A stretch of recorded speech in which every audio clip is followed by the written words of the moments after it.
Westerly VR, race 12 from Series 3. So that's 3.12 in the series, and it's the penultimate race before the final at Hillingdon Circuit. So 2 Hillingdon races coming up. This one called the Hillingdon Honey, because we're going up Hillingdon Hill and Honeycroft Hill. The name getting its name from the 2 hills. Now, this is 4 laps, so you'll do each hill once on each lap, so that's 8 climbs over the course of the race. They're both steady, there's no ramps, so you will be able to sort of get up to them in the same gear, but we're hoping that this will sort of lead to lots and lots of attacks. There's 8 opportunities. Probably the first hill will just lose some riders, but as the race goes on, we're assuming that the front pack will thin out during the race. We shall see. A large peloton can carry people along, so that might not happen. So we're about to go through a set of traffic lights, so you can see where the bus is just ahead. As we go through those traffic lights, we will start the ascent of Hillingdon Hill, and you'll see as we go up it that it's reasonably steady. We get to the top, we turn left, we go across, and we descend down to another road. Then we go up Honeycroft Hill and back to the start. I say 4 times, so watch carefully. Lights are about to change, and we shall be going now. So you can see just ahead, probably where the I'm just thinking where the hill sort of begins to start. It's see where that bus is on the other side of the road. That's probably just about where the hill starts to go up. So here we are, we're just starting the ascent now. It'll become apparent that you're going up a hill from the views any second now as we go into the trees in the centre of the dual carriageway. Just getting through those lights, or maybe not.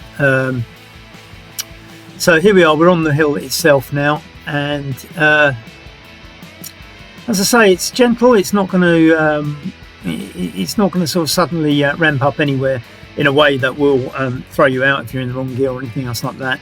You're going to have to do this 4 times, and I think in the first lap probably most people will stay together on this hill, and it's just attritional as we go over the 4 laps. This one is less steep than the other one. The other one's shorter but steeper, but essentially they're similar sort of height gains, I would guess, albeit different lengths and different gradients.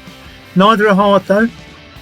It's not going to be particularly difficult getting up the hills. It's just whether you can race up the hills is going to be key.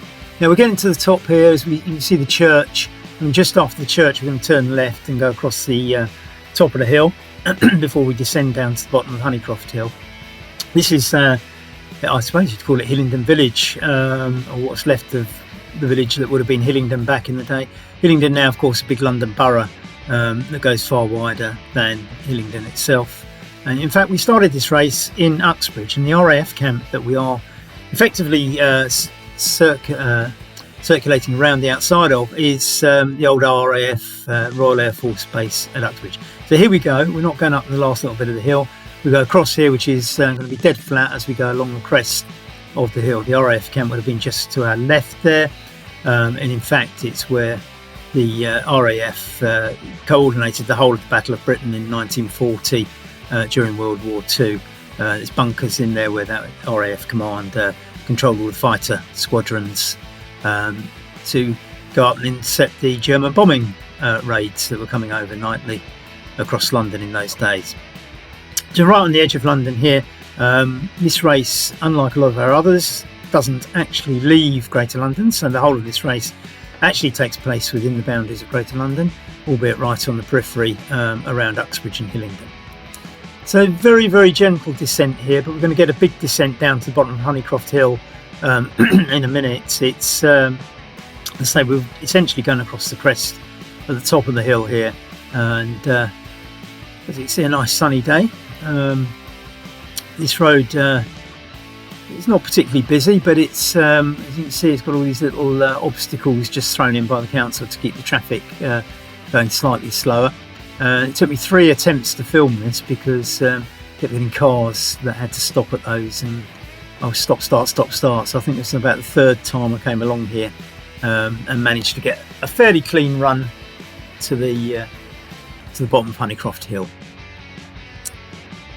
So as I say, about to go downhill any moment. So basically, if you think about where we've been, the start very, very small drop at the start, nothing you particularly notice. Then we go along a little bit of flat, up Hillingdon Hill, left into this across the crest at the top of the hill, and any second now we are going to start the descent after a little mini roundabout, which will become apparent as soon as we go over the mini roundabout. We go down quite a fast descent, and I think again it's probably in a large peloton it's not going to do too much damage, but some people seem to descend better than others. I can't say I'm the best, so maybe not the best for me. Right, here we go. You can sort of see that the road's beginning to drop a little bit now, and the real drop comes after the next little mini roundabout that we shall see any moment now. Right, here we are. So we go over this one, and that's where the drop really starts. Now, as I say, this is quite fast. You can see the gradient, you can see the road dropping away in front of us. So when you do get to the bottom of this, there's a left at the bottom, and almost straight away we'll be going up Honeycroft Hill. So the effect of going around the corner before the hill might slow some of you down on RGT, so be aware of that. It might be better to be in outside positions where there's less braking. This is the bend as we go round here. So as I say, if you can be in a slightly outside position, you might brake less, and we're straight away onto what is Honeycroft Hill. As I say, this is slightly steeper than the Hillingdon Hill one, but it's shorter. As I say, similar probably in terms of how much height gain you get, but you can see just by looking at the wall on your left there how much steeper it was than Hillingdon Hill. Still not steep. It's not it's not something that would sort of be used for a British hill climb or anything like that, because it's just not long enough, and it's not really steep enough. But as I say, this is the steeper of the two, albeit the shorter. Now when you get to the top of this, there's a set of traffic lights, and we turn left, and we are very, very close to the finish. So on lap 4, I think once you get to the top of this hill, you have to sprint. It will be ever so slightly downhill, but it isn't far to the finish. So as I say, lap 4, you've got to get up here in a good position and sprint. And I think if you've been dropped on this hill, I don't think there's enough of a sprint at the end for you to really, really catch up if the guys at the front are going for it. So here we are. Here's the traffic lights. We do the left turn here, and this now is a sprint for the finish. I'm not suggesting that you do a solo sprint right at this point, but I think if you come off the top of that hill, do that left turn, and really sort of put some pace in, anybody you've dropped on the hill will have no chance of catching you on this last little section. So we're about to go over a roundabout, and from the roundabout there's probably about 100 metres to the finish. You can see the church ahead of you where we started. So this is the roundabout. It's probably 100 metres to the next roundabout which the church is on, and that's the finishing line. Ever so gently downhill here, as you can see. As I say, when we hit the church, not literally I hope, that is the finish. So you can see right about now. See you on the start line. Bye.